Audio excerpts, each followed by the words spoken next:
Okay, so you're probably used to the idea of calculating an average, and you can brute force it if you have to. But I want to show you how to work smarter, not harder, when you're doing these sort of stats calculations.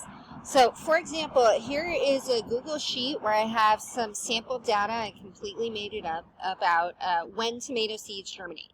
So here we had 26 samples. Here's how long it took each of them to germinate. So to make your life easier, we're going to calculate the mean here.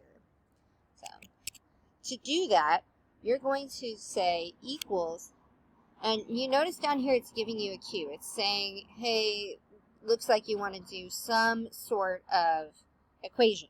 And so you can type in average, and you'll notice here it's cueing you, and it's saying, hey, it looks like you probably want to do the average of everything that's above it. So if you click on that, it'll automatically calculate it for you. Now let's say you don't remember what that equation actually is. You know it's a mean and you can't figure it out.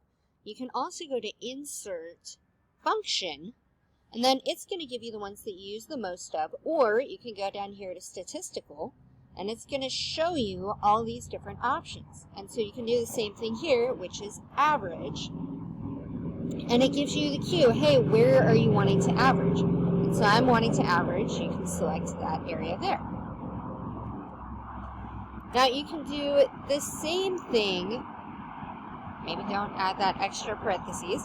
Now you can do the same thing with trying to find the median, which is another measure of central tendency. So if you want to do median, it's going to be the same thing. You can go Insert, Function, Statistical, and then scroll until you find the one that you're looking for. And in this case, it's the median. Same thing, you're going to highlight your area, hit return, boom, you've got your median.